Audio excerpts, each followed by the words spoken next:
Las puertas de Greystone Hollow habían estado encerradas durante años, pero esa noche, cuando el viento comenzó a gritar sin causa y el viejo cable de campana sonó solo, alguien giró la llave desde adentro, solo que no era alguien que vivía. Fue en una noche sofocante y sin aire de julio cuando la señorita Evelyn Blackthorne entró por primera vez en el corazón olvidado de Thornwick Grange, una propiedad eduardiana que alguna vez fue imponente, ahora dividida en pisos desmoronados, su grandeza ahogada por las paredes cubiertas de hiedra, y los pesados poderes del tiempo olvidado. La casa no respiraba, estaba crítica, como una vieja mente que se pierde en sus recuerdos. Su habitación, modesta y escasa, miraba a un jardín desolado donde un reloj de sol torcido estaba rodeado de musgo arrastrado y los restos esqueléticos de rosas silvestres,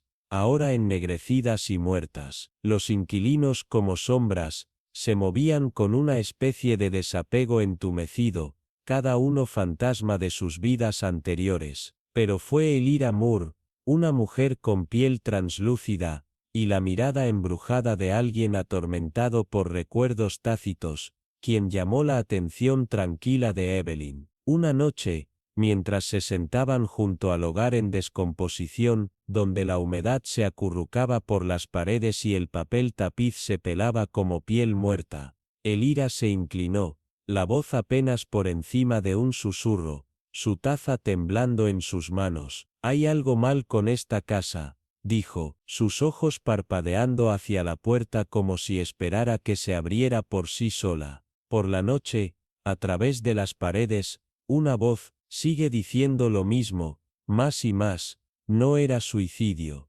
Evelyn no retrocedió. Había escuchado cosas más extrañas que fantasmas, y a menudo descubrió que la verdad no estaba en lo que la gente decía, sino en lo que el mundo se negaba a olvidar. «Qué curiosa», murmuró, sus dedos cepillando ociosamente una grieta en el hogar. En las noches que siguieron, la palidez de Elira empeoró, sus mejillas se volvieron huecas, y los crecientes oscuros colgaban debajo de sus ojos como moretones dejados por los sueños. Ella confesó que la voz se había vuelto más clara, más insistente, ahora susurraba. La clave estaba en su mano. Abandonó su habitación por completo, deambulando por los pasillos con bucles nerviosos, sus pasos frenéticos pero suaves, como alguien que esperaba no despertar algo. Los otros inquilinos se burlaron. Miss Galloway, escabechada diariamente en su amado Jerez,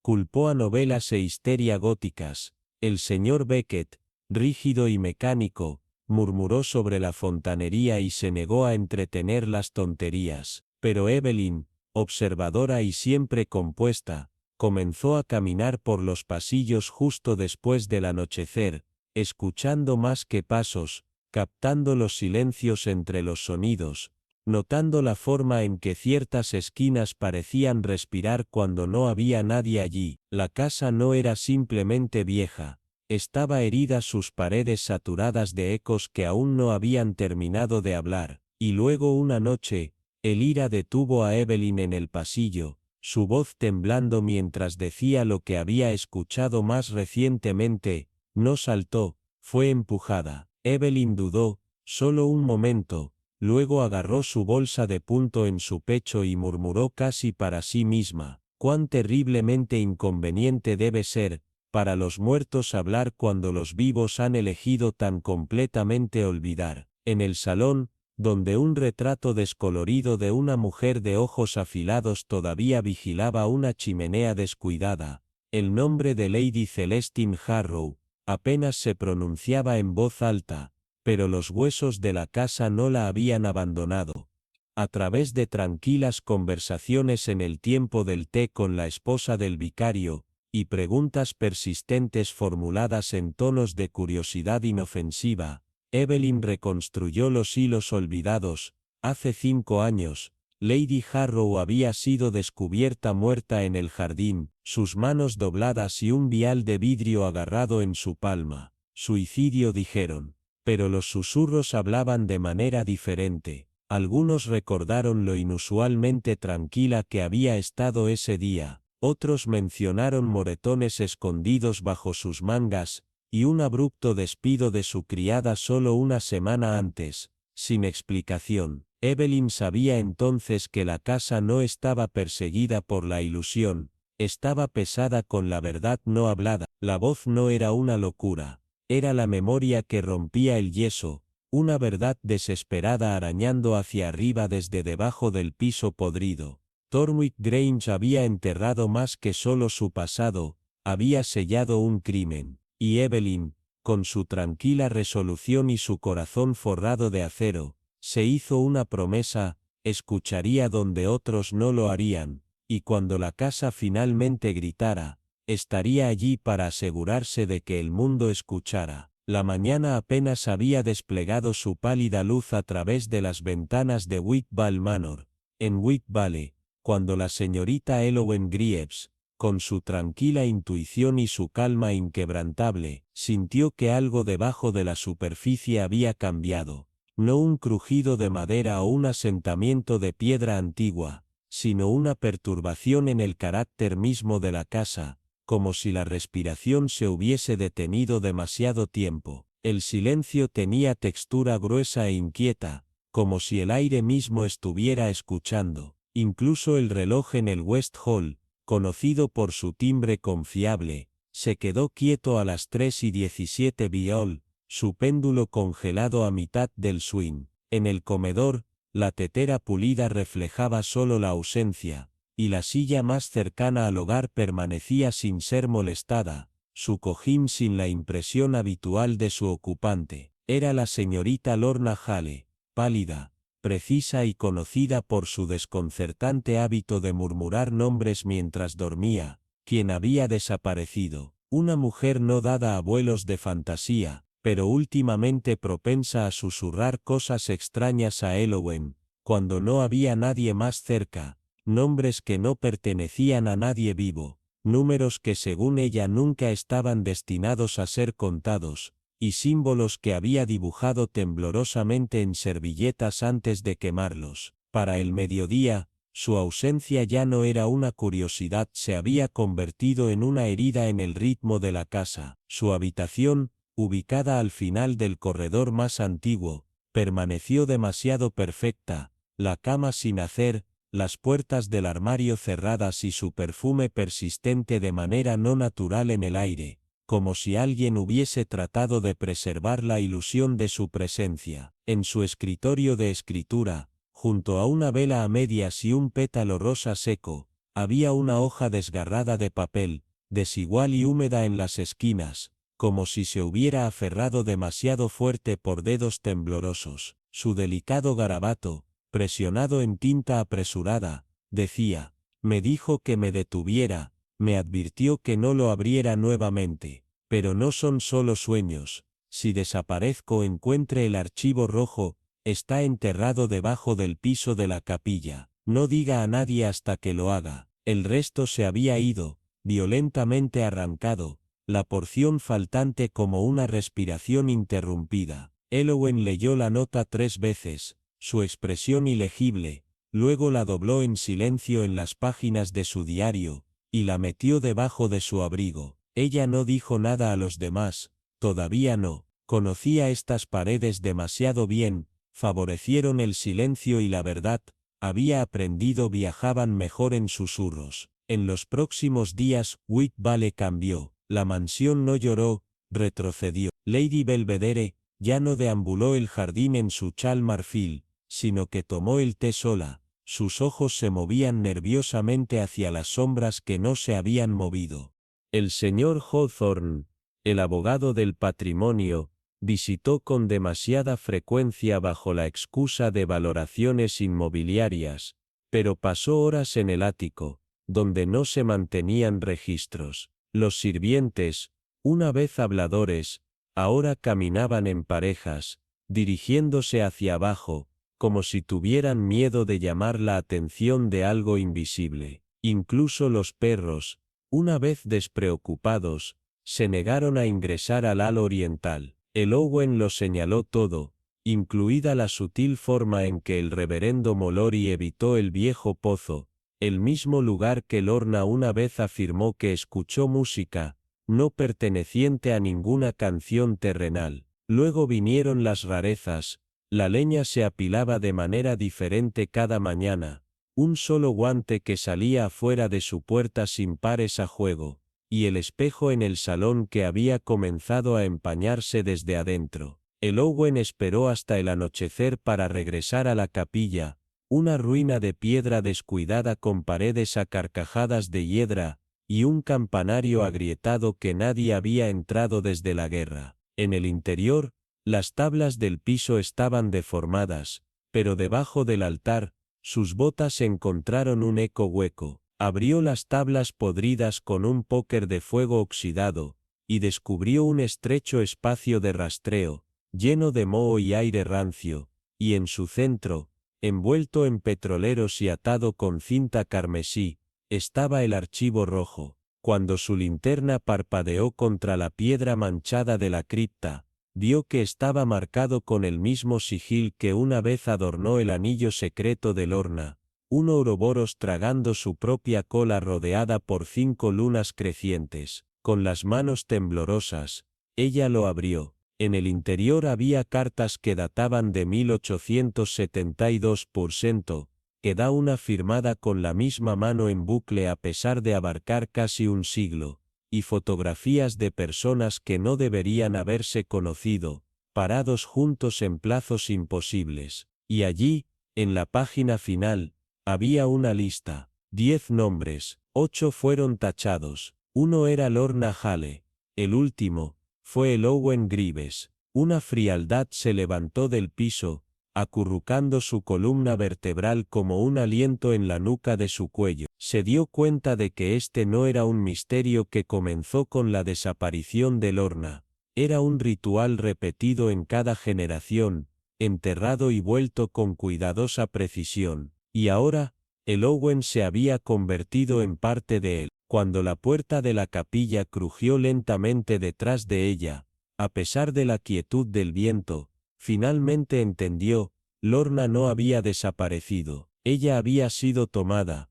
y algo en la casa ya estaba decidiendo quién sería el siguiente. Era más allá de la medianoche cuando el suave ruido sordo se hizo eco del corredor este de Blackthorn Grange.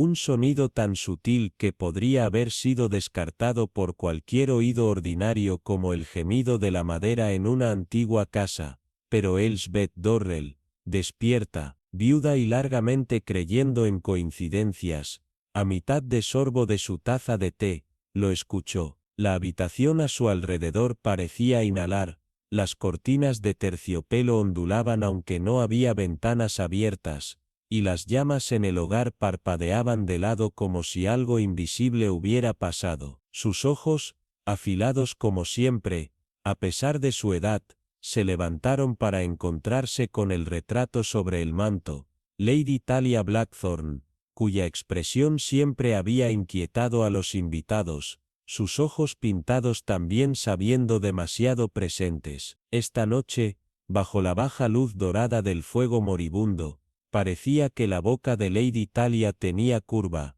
solo un poco, pero indudablemente en una sonrisa. Esa no fue la primera cosa extraña esta semana. Los relojes a través de la casa habían comenzado a salir de sincronización, algunas más rápidas, otras más lentas, pero siempre misteriosas en ritmo durante las horas más oscuras. El espejo en el pasillo, una vez antiguo y roto con el tiempo, ahora reflejaba las habitaciones que Elsbeth no había entrado, los lugares que recordaba que se bloquearon hace décadas, después del nacimiento del heredero de Blackthorn, cuyo nombre estaba ausente en todos los registros familiares. El martes, se había despertado para encontrar pétalos de rosa en el aterrizaje, una flor que no había crecido en los jardines de la propiedad desde 1911, el año en que Rosalie desapareció. Todos en el pueblo todavía susurraban sobre la niña con piel de porcelana y ojos violetas,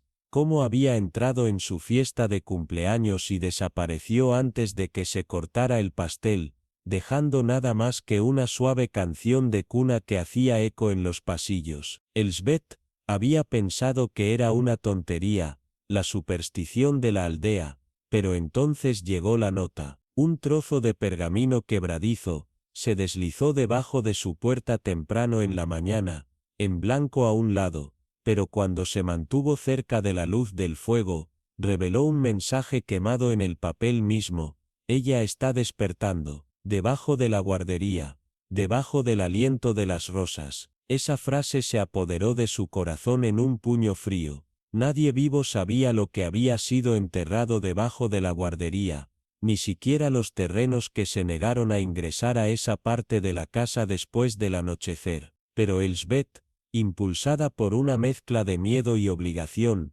tomó la llave, una antigua cosa de hierro formada como una serpiente mordiendo su cola, desde el relicario de su difunto esposo, y descendió la escalera de criado detrás de la biblioteca. Allí, detrás de un tapiz podrido, descubrió un panel cerrado tallado con el mismo motivo de rosa y espina que había visto cosido en el vestido infantil de Rosale. La llave giró con un gemido, revelando un espacio ahogado de polvo y edad, y en la cuna de un niño, aún intacta, rodeada de muñecas ennegrecidas, sus caras manchadas con hollín como si hubieran sido quemadas en algún fuego olvidado. En el centro de la cuna yacía un paquete de tela. Elsbeth, con el corazón que le latía con fuerza, lo desplegó con manos temblorosas y encontró una segunda nota, más fresca, con tinta aún brillante.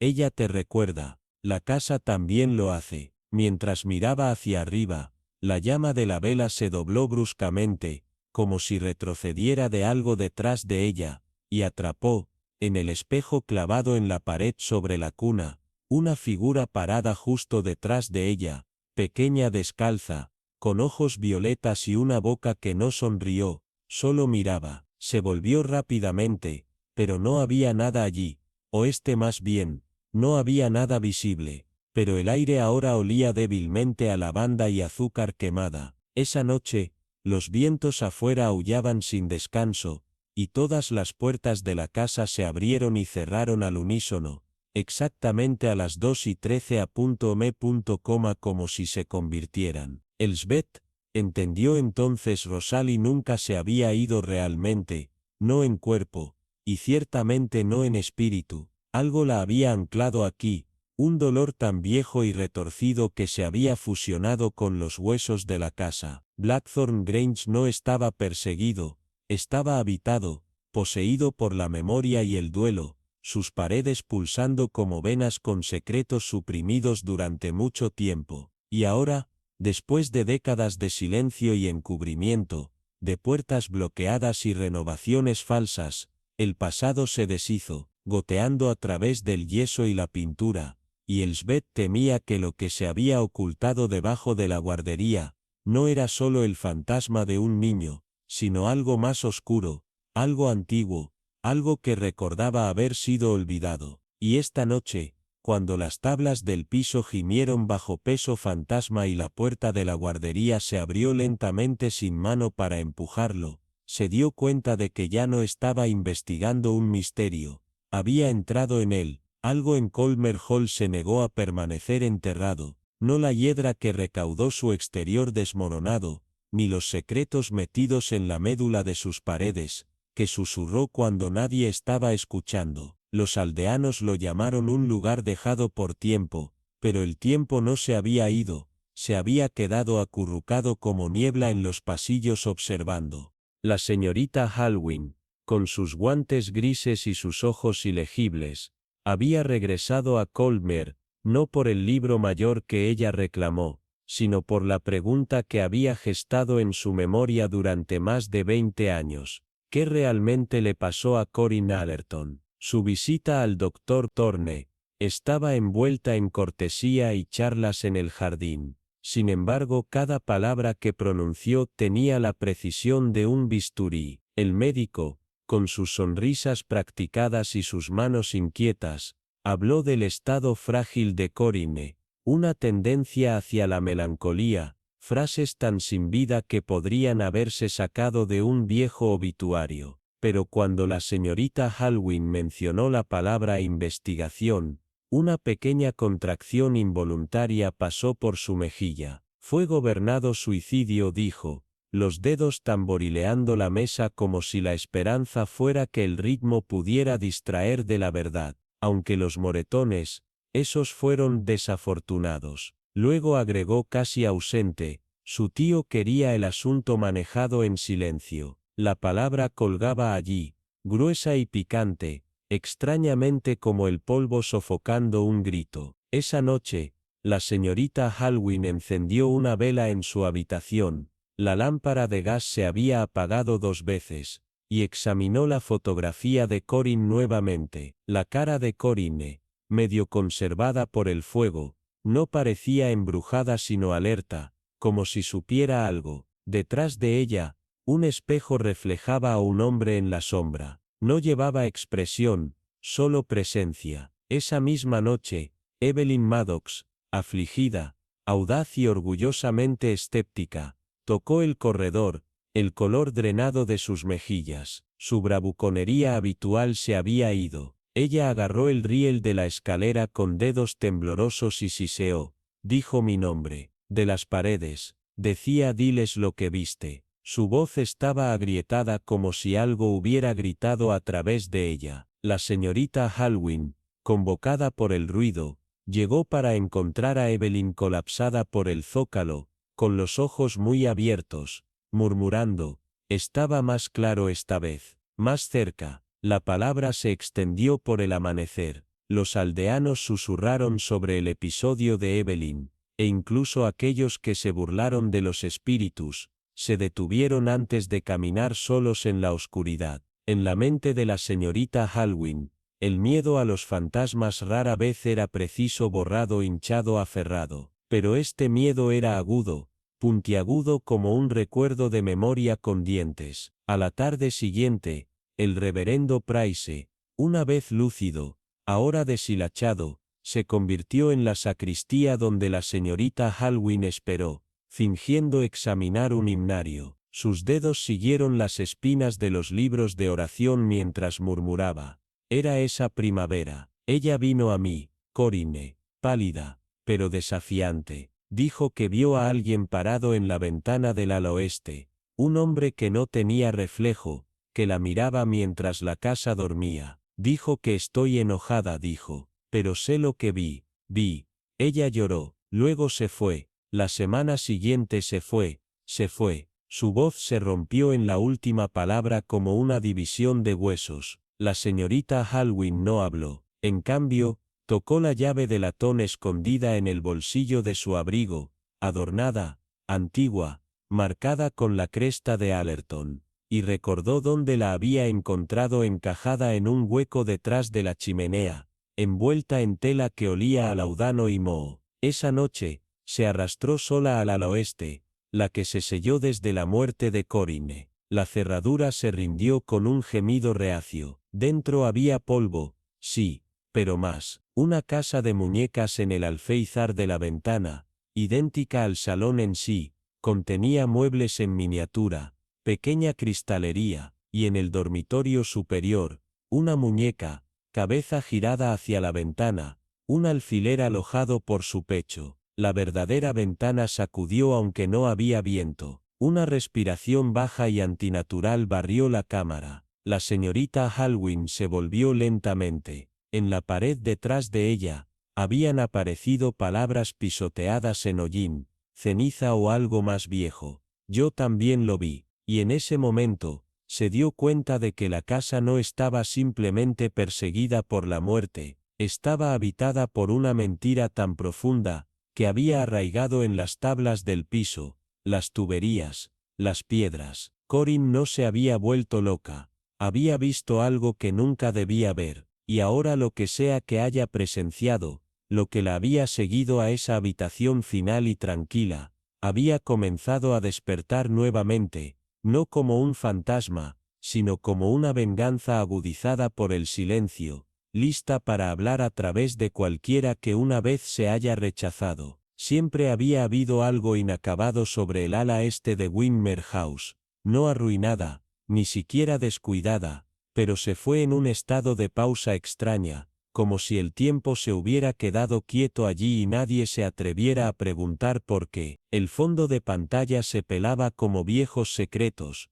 y el hogar no se había encendido en casi 20 años. Sin embargo, la señora Draycott, la ama de llaves de larga data con los ojos más nítidos de lo que la mayoría recordaba, había murmurado hace solo unos días, por la bandeja de desayuno, que había olido humo, no del tipo de roble sino el amargo y amargo olor del papel quemado, como el de agua de rosas quemada, que frunció el ceño. La señorita Ellie, sentada junto a la tetera fría y la tostada suave, simplemente había asintido con el comentario, pero su mente había comenzado a agitarse. Había escuchado susurros, no solo los metafóricos, sino los reales, que se filtraban del pasado como el agua a través de la piedra vieja. Giles Everdon, despreciado hace mucho tiempo como sensible y enfermizo, había hablado una vez en su fiebre de una mujer llorando, una voz urgente, estrangulada,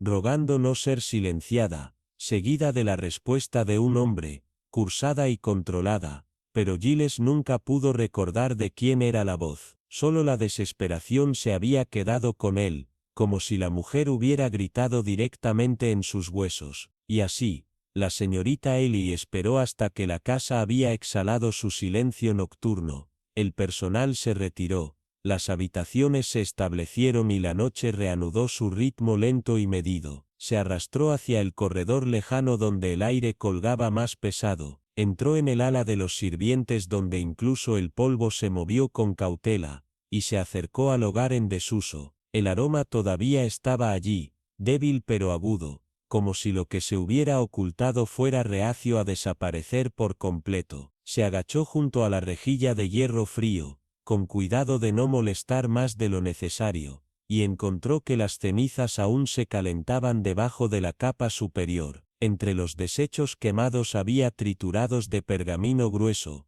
residuos de cera endurecidos en charcos rojo-negros, y un rizo de hoja de oro que se aferraba al papel ennegrecido como los agresos de la memoria a la culpa. Un fragmento, la parte de una cresta de león retorcida de cardo, el sello de la familia Hawthorne, y a su lado, desenterró un giro quebradizo de la cinta granja, a medias maleadas pero inconfundibles, lo mismo que había adornado las correspondencias privadas de Lady Vivienne Hawthorne, y allí estaba el borde de un documento demasiado importante para quemar a la limpieza, anexo a la propiedad de Vivienne Hawthorne, seguido de un nombre débil y de bucle apenas legible a través del hollín, Josephine Esteborn. El corazón de la señorita Ellie se detuvo. Josephine, la compañera tranquila que había desaparecido sin palabra o rastro 2 días después del funeral de Vivienne, se suponía que se fue a la familia en el extranjero, aunque nunca se había confirmado ninguna dirección. Pero esto no fue un mero sentimiento, esto fue legal y condenatorio. Dirigió la página con cuidado, encontrando la fecha 12 de marzo de 1939 de Tway, 3 meses antes de la caída fatal de Vivienne de la escalera del observatorio. La voluntad llevaba la mano distintiva de Vivienne, afilada, practicada y deliberada, y aunque la mayoría había sido consumida por la llama, quedó suficiente para dejar en claro, Josephine era heredar los jardines oeste, un estipendio mensual y efectos personales ser transferidos discretamente. Abrió su puerta lo suficiente como para vislumbrar al señor Halvorsen, el reclusivo erudito en Flat 3, que siempre había caminado como un hombre que llevaba demasiados secretos. Esta noche, su rostro estaba pálido y húmedo, y sus zapatillas susurraban contra el suelo como disculpas. Cuando sus ojos se encontraron con los de ella, él vaciló, temblando la mano mientras encontraba la barandilla para el equilibrio. Mala fontanería, murmuró, sus ojos corriendo hacia la escalera sellada que no conducía a ninguna parte, o por eso se les dijo. Nadie la había usado en décadas, no desde el colapso. Se giró rápidamente, retirándose a su habitación, pero su luz permaneció encendida más de 3 horas, lanzando sombras inquietas a través del vidrio esmerilado como figuras que paseaban en silencio. La señora Ellery reanudó su tejido de punto, pero sus agujas se movieron sin propósito. Su mente rodeaba el recuerdo de un susurro no imaginado, no alucinado, sino dirigido con peso y claridad, como una voz que intenta no ser escuchada. Por la mañana, el aire en la casa se sentía más pesado, lleno de temor tácito. Más tarde ese día, cuando la lluvia había convertido el jardín en un pantano y la casa parecía apoyarse un poco más a un lado, el panel detrás de la vieja despensa, disfrazado por décadas de pintura y estanterías, fue descubierto por la criada, que había alcanzado un frasco y encontró que la pared cedió con un quejido reacio. Detrás de esto, un pasaje estaba escondido, estrecho como un ataúd y forrado con yeso desmoronado, lo suficientemente ancho para alguien delgado o desesperado. La señora Ellery, unida por el director de la parroquia al que había convocado con una tranquila insistencia, entró en el corredor oscuro, guiada por el incierto haz de una antorcha de mano. El aire estaba quieto, pero no vacío, sostenía un aroma como el hierro y el moho, y el silencio se rompió solo por sus cuidadosas respiraciones y el débil sonido de algo, un rasguño o un arrastre, más allá del alcance de su luz. A mitad del pasaje, debajo de un montículo de papel con rata y tela quebradiza, encontraron un broche con mugre, las iniciales RH, grabadas en la parte posterior, Rosalind Habersham, desaparecida desde 1983, presumida muerta pero nunca encontrada. Junto a él, envuelta en lo que parecía ser una franja desgarrada de cortina de guardería, había una pequeña muñeca de tela con ojos de vidrio, su cabeza torcida en un ángulo antinatural, y una mancha de algo secado y rojizo cerca de la boca. Nadie, sin sangre, pero el espacio tenía la quietud inconfundible de un lugar que había conocido el sufrimiento. La señora Ellery no dijo nada, solo se enderezó y giró su antorcha hacia la pared, donde debajo de la mugre, rastreaba una red de tuberías de latón, delgadas y rizadas como venas detrás del yeso. No era fontanería, no era moderno, al menos, algo más viejo, destinado al sonido, no al agua. Más tarde, mientras el guardián llamaba a las autoridades, ella se mudó en silencio al estudio de su difunto esposo, donde recordó haber leído sobre un sistema de susurro una vez usado en grandes casas para llamar entre pisos. Sus dedos rastrearon las tablas del piso hasta que encontró el respiradero, pequeño, redondo con su rejilla pintada pero no sellada. Cuando se arrodilló y colocó su oído contra ella, la escuchó nuevamente una voz imposiblemente cercana, susurrando no palabras, sino sílabas que sonaban como nombres. No fantasmas, gente. Alguien había aprendido a moverse a través de los huesos huecos de la casa, a hablar sin ser visto, a perseguir no con cadenas o sombras, sino con conocimiento. Y el conocimiento, en un lugar como Rosewood House, donde la mitad de los inquilinos contenían pasados de los que nunca hablaron, era más peligroso que cualquier espectro. La señora Ellery se puso de pie, enderezó su chal y cerró la ventilación con cuidado. Esto no era un asunto para los agentes o el clero, era una cuestión de diseño de alguien que entendía cuántos años recuerdan las casas, cómo respiran y cómo hablan. Y alguien estaba hablando de nuevo,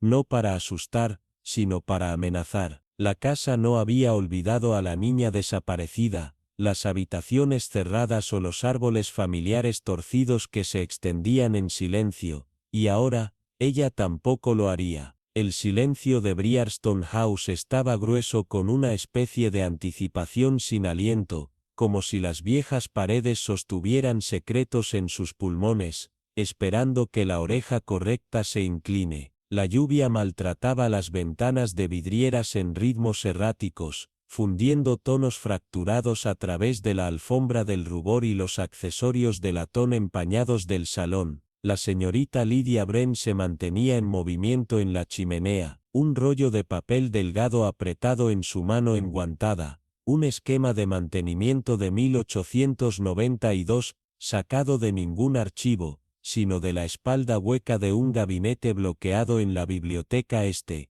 oculta detrás de un panel falso que solo había dado paso cuando se inclinaba demasiado. Su aliento se agitaba mientras trazaba las líneas en el pergamino, rutas y ejes omitidos deliberadamente de los planos modernos, una red de corredores de sirvientes y ejes de sonido que tejían sin ser vistos por la casa, como las venas que alimentan una bestia dormida, convergieron deliberadamente, moviéndose desde el antiguo conservatorio, un lugar sellado por mucho tiempo después del fuego de 1938, donde las plantas una vez florecieron fuera de temporada, y una extraña calor se había demorado mucho después de que las brasas se enfriaron. Clara, Lydia se dio cuenta, no había estado imaginando cosas. La voz que escuchó, suave, íntima, deliberada, había hablado a través de estos canales para no perseguir, sino para guiar,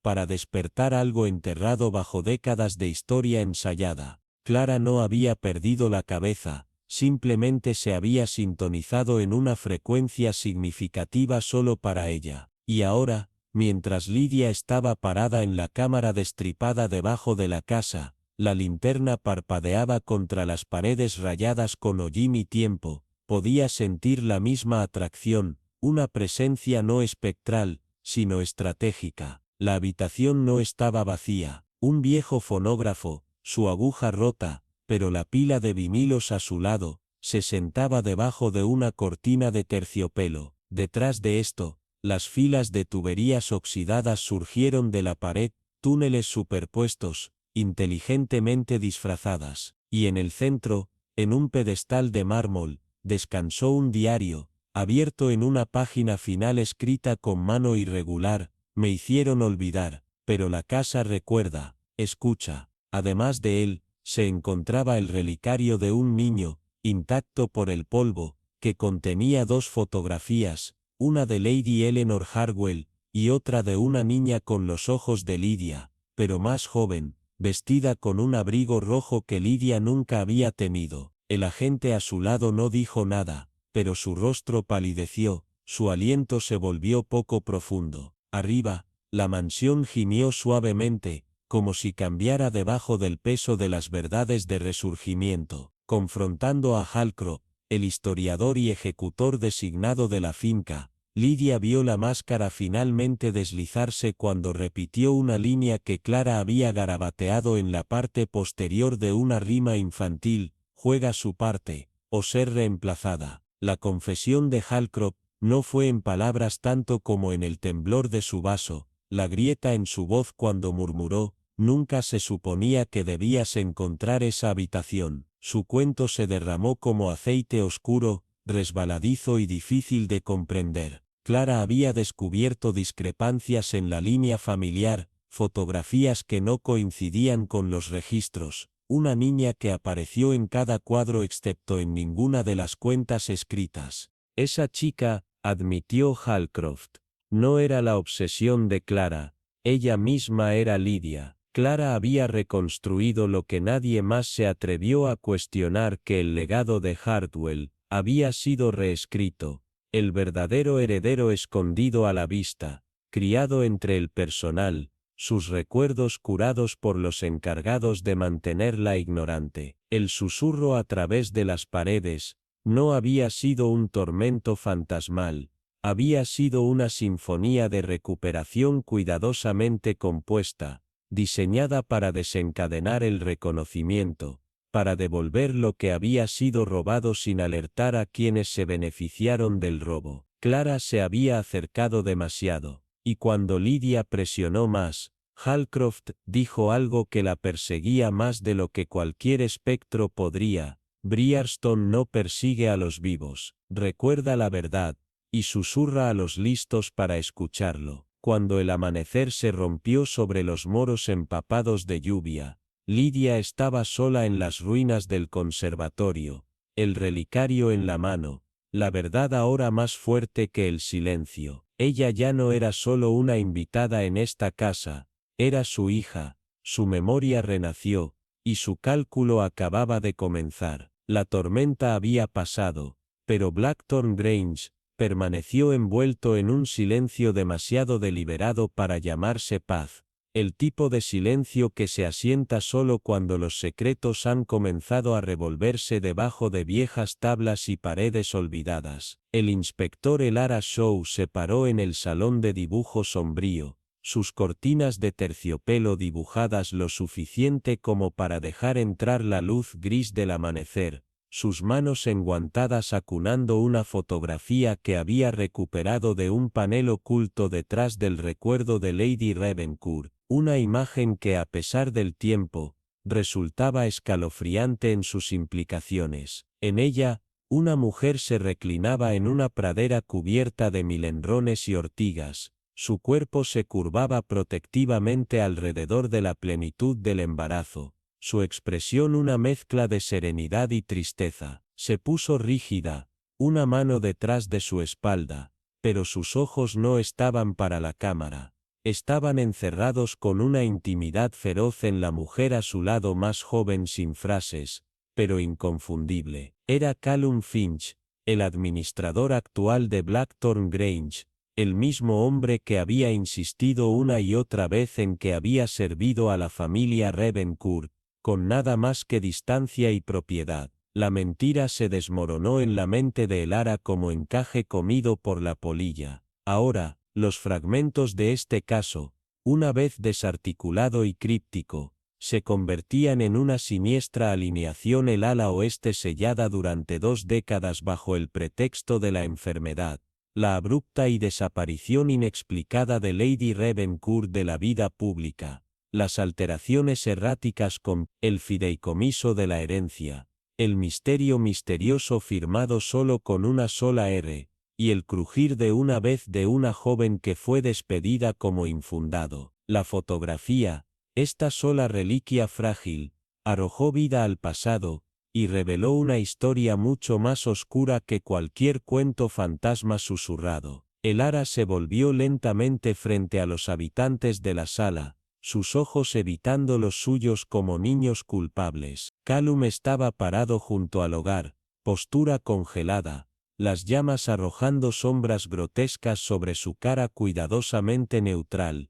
Beatrice Vale, la excompañera, se sentó con su taza de té, con los dedos temblorosos que ya no podía establecer. La reverendo Dunn miró hacia arriba, como si la intervención divina pudiera descender y aliviarlo del peso del momento, y la señora Halbert, la ama de llaves de 30 años, se paró cerca del umbral como un centinela, su cara ilegible, pero sus ojos fuertes con el recuerdo retenido. La voz de Elara era gentil, pero cada palabra se llevaba como el timbre de un reloj distante, inevitable y deliberado. Ella no acusó, recordó en voz alta, habló de Lady Ravencourt no como una loca, sino como madre, no como un fantasma, sino como prisionera de silencio condenada no por enfermedad, sino por aquellos que temían las consecuencias de su desafío. Había amado a un sirviente, y peor, en los ojos de sus compañeros, había llevado a su hijo, en una casa gobernada por el legado y el linaje. Tal transgresión había sido impensable. Lord Ravencourt había actuado rápidamente cruelmente. Callum fue despedido con acusaciones falsificadas, y Lady Ravencourt fue puesta bajo vigilancia constante, su correspondencia restringida, su voluntad reescrita bajo coerción. Sin embargo, la señora no había ido en silencio a la oubliette que habían creado para ella. Antes de ser encerrada, había escrito un segundo will secret, un diario detallado escondido en compartimentos dentro de su escritorio, cartas al niño que se vio obligada a rendir. Ella dejó más que papel, dejó ecos. Los susurros que habían perseguido al personal durante años no fueron sobrenaturales, venían de la red de respiraderos de sirvientes de la mansión, las mismas que una vez llevaban voces, ahora utilizadas por alguien que había descubierto su función y las convirtió en instrumentos de temor, alguien que quería la verdad exhumar. La llegada de Rosalind no había sido aleatoria, dibujada por un tirón que no podía nombrar. Se había topado con una serie de cartas incrustadas en la pared de su dormitorio del ático, letras firmadas en la mano de Lady Ravencourt, llenas de anhelo con disculpas, con instrucciones veladas. Rosalind no era un huérfano de azar, ella era la niña, y esa revelación amenazó no solo la herencia, sino la identidad.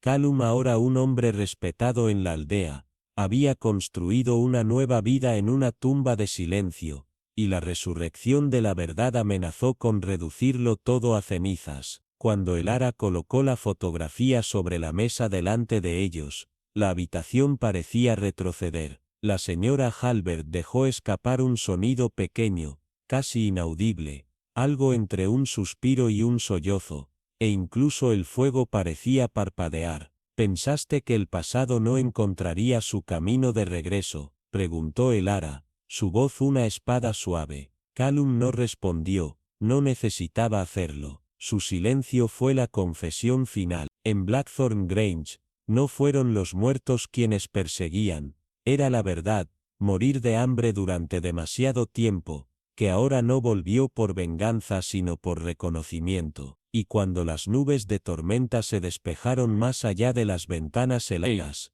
la casa finalmente exhaló, porque el cálculo había llegado y tenía un nombre. La mansión en Elmeswick se había mantenido durante mucho tiempo como un mausoleo de verdades olvidadas, sus ventanas siempre empañadas, sus corredores que hacían eco no con pasos, sino con recuerdos demasiado tercos para morir. Ivy había devorado sus paredes de piedra como la culpa que tragaba el legado, y debajo de sus grandes candelabros y papel tapiz podrido, algo antiguo se removía, no muy vivo, no del todo muerto. Lenora Vale llegó no con triunfo, sino con inquietud, agarrando una carta que la nombraba heredera de una finca que nunca había visto, firmada por una mujer cuyo nombre apenas recordaba una tía bisabuela borrada de historias familiares como una mancha mejor fregada. La casa no la recibió con calidez, sino con una quietud fría, del tipo que escucha,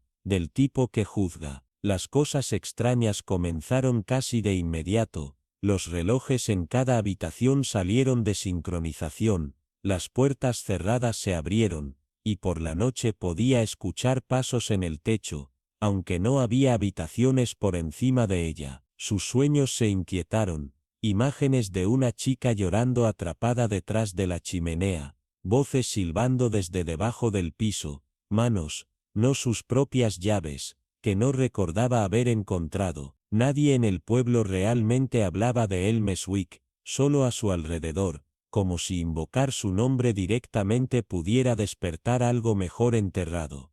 Elías Gray, el siempre observador cuidador, se movía por los pasillos como un hombre que caminaba por su propio pasado, con ojos demasiado rápidos para cambiar, y una sonrisa demasiado ensayada. Afirmó que el incendio había destruido todos los registros legales hace una década, pero su versión de la historia cambiaba sutilmente cada vez que la contaba. La criada Sylvie nunca miró a Lenora a los ojos, ella solo entraba en las habitaciones que Lenora acababa de dejar, como si tuviera miedo de presenciar algo, pero fue la señorita Aldwin, la historiadora del pueblo con una reputación por desenterrar lo que otros preferían olvidar, quien primero sospechó que el peso que Lenora llevaba no era el engaño, sino la herencia de un tipo más oscuro. El testamento original firmado y sellado, había dejado la finca no a Lenora, sino a la hija ilegítima de Lady Elinora, un niño borrado por el escándalo y la vergüenza, susurrado en las esquinas y luego silenciado por completo. Ese niño, ahora se dieron cuenta, había vivido, había existido, tal vez adoptado bajo otro nombre, y la tía abuela de Lenora había intentado, en sus últimos días, restaurar lo que la historia había robado. Pero alguien, Alguien con todo que perder, lo había descubierto. Cuando Lenora cavó más profundo, la casa parecía resistir, su habitación se reorganizaba durante la noche, el camino del jardín que ella caminaba cambiaba de dirección, su reflejo en el alto espejo del pasillo parpadeaba cuando no debía hacerlo. Entonces, una noche, ella desapareció, no hubo signos de entrada forzada, sin huellas, solo silencio. Fue la señorita Aldwin, quien con creciente temor y su mano apretada alrededor del último plano restante de la fundación original de Elmeswick, rastreó un corredor olvidado sellado detrás del ala oriental. Recordó una extraña mención en el diario de un sirviente de 1903, un túnel utilizado por Lady Elinora para pasar invisible por la casa, cuando su vergüenza se volvió demasiado pesada. El agente se burló hasta que llegó al tercer piso y respondió un espacio hueco, rancio y frío. Detrás de los ladrillos, encontraron una puerta, que se reabrió, reforzada, enterrada debajo del tiempo. En el interior, arrugada en el polvo y las telarañas, apenas viva, estaba Lenora. Sus labios se agrietaron, sus ojos hundidos, susurró un nombre, no Elías, no Sylvie, sino Eleanor. El niño desheredado cuya sangre resultó, corría en Elías y Lenora. La verdad se enredaba en generaciones de miedo, y Elías, cuyo padre había sido el bastardo repudiado de la familia, había vivido su vida dentro de Elmeswick, no para servir, sino para suprimir. Había sellado a Lenora no con violencia, sino con manipulación, una mentira sobre una llave del ático, una historia de una reliquia familiar perdida en el ala oriental. Ella se había ido voluntariamente, y luego la puerta se había cerrado detrás de ella, sin comida, sin luz, solo el pasado, solo la verdad. La señorita Aldwin se arrodilló a su lado cuando el equipo de rescate trajo a Lenora al Sol Norte. La casa, una vez pesada de silencio, ahora parecía exhalar, pero no en alivio, en advertencia, porque Elmeswick no había terminado. Casas como esta, construidas sobre mentiras y mantenidas por generaciones de miedo, nunca dejan de susurrar, esperan, y a veces, cuando encuentran a alguien lo suficientemente fuerte como para escuchar, hablan de nuevo, golpeada no solo por el confinamiento, sino por un silencio que se había vuelto tan grueso que se sentía como si estuviera cosido en su piel. Marian Whitlow fue encontrada debajo de Thomasfield Grange, acurrucada dentro del útero de piedra húmeda de un sótano de raíz olvidada, donde el aire colgaba pesado con moho, polvo y la lenta decadencia del tiempo. Su descubrimiento no fue dramático, pero sí asombroso, como el hallazgo de algo sagrado y triste, cuando el agente Reed, siguiendo una pista que nadie más tomó en serio, escuchó un sonido que no era un grito, pero tampoco silencio total. Cuando la sacaron de esa oscuridad, sus extremidades temblaron no solo por el hambre o la sed, sino por el terror que había aprendido a vivir dentro de sus huesos. Sus ojos, rodeados de sombras y sin embargo, ardían con vida, escanearon el corredor de Thomasfield no como un extraño, sino como alguien que una vez había corrido a través de él cuando era niña, antes de que esos pasillos se volvieran traidores. Si Gregory Fenwick, su guardián solo en nombre, tenía la intención de que muriera o simplemente guardara silencio, seguía siendo incierto, pero su intento de huir a través del páramo bajo la cobertura de la niebla, con solo valor y documentos forjados, había dicho lo suficiente. Los aldeanos, una vez cómplices en su indiferencia, observaron desde detrás de las cortinas mientras lo escoltaban, el abrigo torcido, la cara pálida, un hombre que había jugado con un alma y perdido. Dentro de la casa, ninguna gran escena esperaba a Marian, solo la señora Ives, la estudiante de vida incondicional, cuyo corazón nunca se había endurecido a pesar de las décadas de deber, que la envolvió en un pesado chal de lana que olía a lavanda y almidón viejo, y elaboraba té con la paciencia de alguien que entendía que ciertas heridas no se hablan, solo se sienten. No había prisa por hablar, ni presión para contar horrores. El crujido del fuego, el sonajero de la tetera y los tic-tac del reloj fueron los únicos sonidos que llenaron el salón ahora, como si Thomasfield respirara,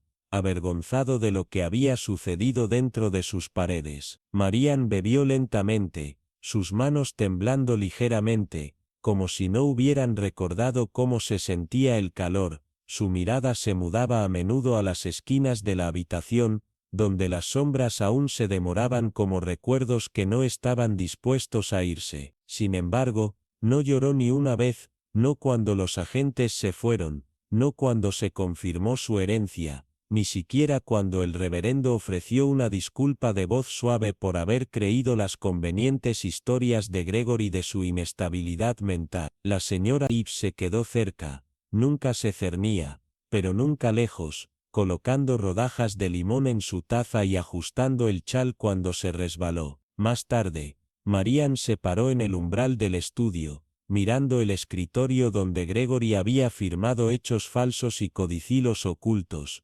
documentos que ahora eran suyos, con legalidad y rectitud. El abogado Orgrave, quien una vez había desestimado sus afirmaciones como fantasía, ahora hablaba con deferencia poco característica, sin despojar una historia de fraude y traición que solo confirmaba lo que siempre había conocido pero que nunca se le permitió probar. Y sin embargo, ella dijo poco, no por miedo, sino porque su silencio ahora tenía peso. Caminó por Thomasfield con lenta reverencia, tocando las barandillas talladas, los tapices descoloridos, las ventanas agrietadas, como si se volviera a ascender con un lugar que la había conocido una vez y casi la mató más tarde. A finales de la semana, no solo se había autenticado la voluntad y el patrimonio legítimamente restaurado, sino también la autoridad tranquila en su postura. Ya no se estremeció en los pasos de eco o el repentino crujido de madera. Ella durmió con la puerta abierta. Ella encendió velas en habitaciones por mucho tiempo selladas. Incluso reabrió el invernadero, donde su madre una vez atendió a Jasmine por las mañanas antes del escándalo y susurros superó todo. En la séptima noche, cuando el crepúsculo sangraba en el cielo y los cuervos comenzaron a dar vueltas, Marian se sentó junto a la ventana de la bahía, y le escribió a su primo Eliza, no para explicar, no para acusar, sino simplemente para decir, sobreviví, la casa es mía ahora. Me retiro. Selló la carta con cera del color de la sangre, y observó cómo los últimos rayos de la luz del sol tocaban las baldosas que una vez habían temblado con sus gritos. Thornfield Grange había sido una tumba, una jaula, un testigo silencioso de un crimen que nadie quería ver, pero ahora, bajo su mirada tranquila y sin parpadear, había comenzado, abiertamente y obstinadamente, a convertirse en algo más, no solo una casa, sino un lugar recuperado. Afuera, el viento cambió, y dentro de los huesos viejos del edificio, algo antiguo parecía exhalar, no un soplo de miedo, sino de reconocimiento. Cuando Evelyn atravesó las puertas de hierro de Rosegrave Manor, no fue solo un regreso a una casa, sino un cálculo de sombras con sombras suprimidas. El viento estaba quieto, como si el aire contuviera su aliento, y los setos que recubrían el camino de grava, se inclinaban hacia adentro, como centinelas silenciosas con testimonio de verdades tácitas. La casa se cernía como siempre, su fachada intacta por el tiempo, pero profundamente marcada por la memoria, gruesas capas ciegas de polvo, hiedra estrangulando la pared del sur, y esa pesada puerta de roble que crujió como un suspiro de reconocimiento, mientras se abría a su toque. Dentro, nada se había movido. Los muebles se sentaron cubiertos en velos delgados de polvo, y la lámpara de araña sobre el vestíbulo se balanceó suavemente sin causa, como perturbada por una presencia invisible. Pero Evelyn no se estremeció. Sus dedos pasaban la barandilla, Sus ojos absorbían cada cuadro, cada rasguño en las tablas del piso de madera que una vez resonaron con los pasos de su madre. No había venido por venganza, sino por respuestas, una necesidad frágil y desesperada de juntar los fragmentos que habían sido enterrados en susurros y sellados con culpa. El salón tenía la primera pista, un retrato reparado de su madre, Eleanor, una vez cortado en un ataque de ira, ahora restaurado con delicadas pinceladas de alguien demasiado avergonzado para dejar que permaneciera desfigurado. Pero fue en el sótano donde la verdad esperaba, enrollada y sin aliento. Una sola vela parpadeó en un estante olvidado, aunque nadie la había encendido en años. Detrás de un panel falso, Evelyn lo encontró, una lata de galletas oxidada, envuelta en lino andrajoso. En el interior, el diario de su madre, quebradizo pero legible, lleno de una letra que temblaba entre el terror y el amor. Si Evelyn alguna vez encuentra esto, sabrá que lo intenté. Se lee en una entrada, y otra más desesperada. Prometieron que el silencio la mantendría a salvo, pero solo se encontró con los dientes. Sus manos temblaron, no por miedo, sino por el reconocimiento. Los nombres derramados en las páginas. Víctor de Hallowell, su padrino, su protector, el hombre que le enseñó a atar sus zapatos y limpiar sus lágrimas, había silenciado a Eleanor, para proteger sus propios pecados. Y no una vez, sino 2 veces. El diario habló de otra chica, mucho antes de Evelyn, que había desaparecido en circunstancias desafortunadas, y fue descrita como una fugitiva. Pero Eleanor había visto, y por eso se la hizo desaparecer. La verdad, una vez descubierta, no vino en silencio. Esa noche, las puertas se abrieron sin toque, el reloj de abuelo marcó las 3:17, la hora exacta en que su madre había desaparecido, aunque se había roto durante años. Los susurros resonaron en las habitaciones vacías, y Evelyn vio en destellos, reflejos que no eran de ella, sombras que se movían cuando no debía haberlas. Sin embargo, el miedo no la reclamó, en cambio, comenzó a restaurar, no solo la casa, sino la narrativa. Retiró la guardería, sacó cada espejo del ala oeste, selló el paso del criado con ladrillos, y todas las noches colocaba lirios blancos en la escalera, la favorita de su madre. Víctor, confrontado solo por el conocimiento de Evelyn, dejó el pueblo días después. Su partida fue tan tranquila que fue casi espectral. Nadie preguntó por qué, nadie necesitaba hacerlo. El pueblo siempre lo había sabido, pero Evelyn se quedó. Ella no persiguió los titulares ni escribió memorias. Tendió el jardín cubierto con las tijeras de su madre, encendió velas en cada habitación donde su madre una vez sonrió y habló con la casa, no para convocar, sino para calmar. Y con el tiempo, la casa cambió, el aire se iluminó, las manchas frías se calentaron, la guardería ya no se sentía como una tumba, sino una cuna para la curación. Y en la quietud, Evelyn susurró, «Te escuché, mamá». Lo escuché todo. El silencio que siguió no estaba vacío, estaba lleno de paz. No era la ausencia de ruido, sino la presencia de descanso. Los fantasmas no se habían ido, habían sido reconocidos, y el reconocimiento, Evelyn sabía, era más poderoso que el exorcismo. Rosegrave Manor nunca sería lo mismo, no estaba destinado a serlo, no había renacido a través del exorcismo, sino por la memoria recuperada y la verdad honrada. Evelyn, una vez una hija olvidada en las páginas de las mentiras de los demás, se había convertido en la guardiana de la verdadera historia de su familia. Y cuando los Robins regresaron al baño de pájaros, y las rosas finalmente florecieron en el lugar donde gobernaron los Thorns una vez, Evelyn se sentó junto al hogar con el diario de su madre y murmuró, «Este es el hogar ahora». Y recuerda, afuera, el viento cambió suavemente, y la mansión, al fin se aceleró. Quizás las paredes de Blackthorn Grange nunca hablarán realmente, pero a estas alturas hemos aprendido que algunas casas no necesitan pronunciar una palabra para que se escuchen sus verdades. El silencio en sí se convierte en un idioma de suspensión de polvo, sombras de velas parpadeantes y puertas que se cierran medio segundo demasiado tarde. Lo que se descubrió aquí nunca fue solo un rompecabezas para resolverse o un culpable por nombrar, fue un cálculo con el tiempo mismo, una herida, oculta debajo de generaciones de polvo y negación, finalmente se dejó sangrar al aire libre, y sin embargo incluso ahora, a medida que los ecos comienzan a asentarse,